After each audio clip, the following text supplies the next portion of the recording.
Hello guys, আসসালামু আলাইকুম। আশা করি সবাই ভালো আছেন। তো জীবনে তো অনেক ভিডিও শেয়ার করছেন, তো আমার কিছু কথা শুনে যাবেন প্লিজ, রিকোয়েস্ট রইল।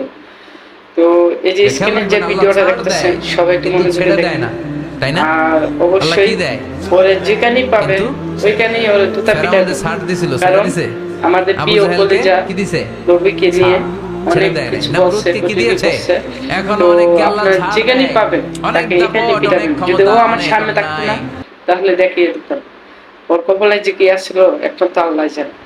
কারণ আমাদের প্রিয় নবীজিকে নিয়ে এত কিছু বাজে কথা বলা, ওর এত সাহস কোত্থেকে আসলো এটাই বুঝলাম না।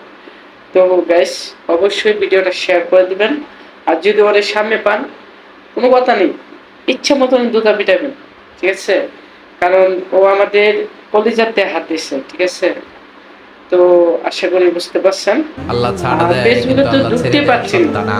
আল্লাহ যে যখন ধরবে ওর ওর পালানোর জায়গা মানে থাকবে না, ইচ্ছা মতন ঠিক কি না? পোস্ট করতেছে। এজন্য আল্লাহ অনেকে অনেক বললেন কিছু সেই দিনটা করতেছে, তার ভয়ঙ্কর জন্য দিন। অনেক দিনটার নাম হচ্ছে আল অনেক ভালো কারিআহ। লাগতেছে। মাল কারণ আমাদের প্রিয় ওমা আদরাকা প্রিয় মাল। নবীদেরকে নিয়ে যেই কিয়ামতটারে দেখছেন যেই আপনারা? হোক, দেখছেন না? আমি চেষ্টা যদি করেছি প্রধানমন্ত্রী আপনাদের হোক, চোখের সামনে তুলে রাষ্ট্রপতি ধরতে। হোক, অনেকটা যেই হোক, দেখা গেছে না কিয়ামত? তাকেও কোনো দেখা গেছে, সাথে হবে। দেখা গেছে। ভয় আর হয়, অন্তরে সে কি তো ভয় লাগে? একটা কি হৃদয় বলবো, আমাদের পাষাণ বিশেষ হয়ে বললাম গেছে। না।